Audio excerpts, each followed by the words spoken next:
नमस्कार। आज हम बात करेंगे दो राज्यों के बीच चले आ रहे एक बहुत बड़े विवाद बन चुके SYL विवाद के बारे में। 1955 में जो रवि और व्यास का पानी था, जो कि लगभग 15.85 मिलियन एकड़ फीट था, तो इसका पानी शेयर किया गया पंजाब, राजस्थान और जम्मू कश्मीर के बीच, जिसमें पंजाब को मिला 7.20 मिलियन एकड़ फीट, राजस्थान को मिला 8 मिलियन एकड़ फीट और जम्मू कश्मीर को मिला 0.65 मिलियन एकड़ फीट पानी इन तीनों स्टेट में शेयर किया गया।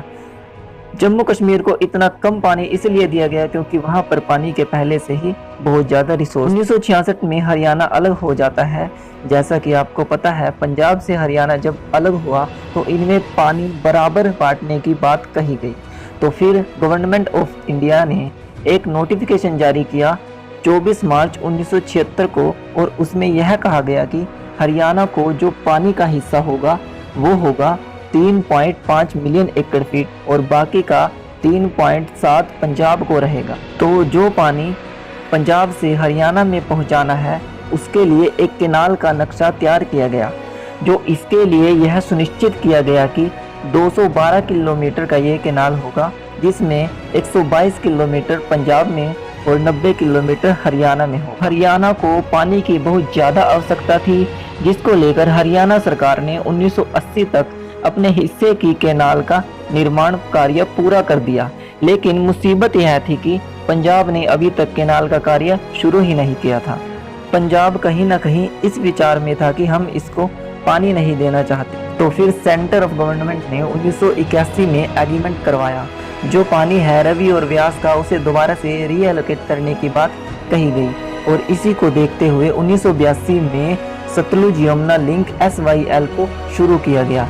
लेकिन होता यूँ है कि दोबारा पंजाब में शिरोमणि अकाली दल की सरकार आती है और वो नहीं चाहते कि पंजाब का पानी हरियाणा से शेयर किया जाए। तो 1982 में इसी को लेकर धर्म युद्ध हुआ, जिसे ब्लू स्टार ऑपरेशन के नाम से भी जाना जाता। तो आगे चलकर जुलाई 24, 1985 को PM राजीव गांधी ने अकाली दल के साथ मिलकर एक एग्रीमेंट किया, जिसमें अगस्त 1986 तक केनाल का कार्य पूरा करने की बात कही गई। इसका काम शुरू हो चुका था और लगभग 90% काम पूरा भी हो गया था, लेकिन दोबारा से स्थिति बिगड़ गई और काम वहीं रुक गया। कुछ व्यक्ति जो कि मजदूर थे और कुछ इंजीनियर, उनको मार दिया जाता है, इसीलिए सारे कार्य बीच में ही रोक दिया जाता है। फिर 1996 में हरियाणा ने दोबारा से सुप्रीम कोर्ट में याचिका दी, लेकिन उसके बावजूद भी पंजाब केनाल पर कोई कार्य शुरू नहीं हुआ। तो सुप्रीम कोर्ट ने 2002 और 2004 में ऑर्डर किया कि पंजाब की यह केनाल का कार्य कंप्लीट कर लेना चाहिए। लेकिन इसके विरुद्ध पंजाब असेंबली एक एक्ट लेकर आती है, जिसे the Punjab termination of agreement act 2004 कहा गया। इसमें पंजाब सरकार का यह मानना था कि अब तक जो भी एग्रीमेंट हमने केनाल को लेकर किए हैं, हम उनको नहीं मानते, हम उन सब एग्रीमेंट को रद्द करते हैं। और बहुत लंबे समय के बाद मार्च 2016 में सुप्रीम कोर्ट ने इस एक्ट को खारिज कर दी। लेकिन 2016 में पंजाब में होता क्या है, चुनाव नज़दीक है और वहां सरकार लोगों से कहती है कि हमने केनाल बनवाने के लिए जो भी ज़मीन आपसे ली थी, हम उस ज़मीन को आपको वापस दे रहे हैं और ज़मीन आपको फ्री ऑफ कॉस्ट दी जाएगी। उस ज़मीन का जो पैसा हमने आपको दिया था, वो पैसा हम आपसे वापस नहीं लेंगे। तो सुप्रीम कोर्ट ने इस विवाद के चलते हरियाणा पंजाब दोनों राज्यों के CM की मीटिंग रखी और उसमें इस विवाद को सुलझाने की बात कही गई और जो केनाल का निर्माण कार्य है उसे पूरा करने की बात कही। लेकिन दोनों CM में बात हुई पर कोई भी निर्णय नहीं हुआ।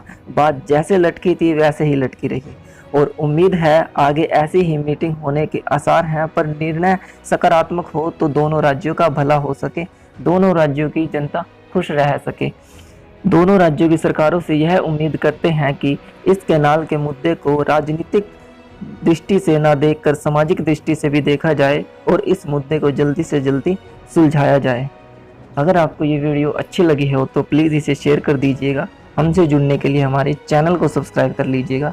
धन्यवाद।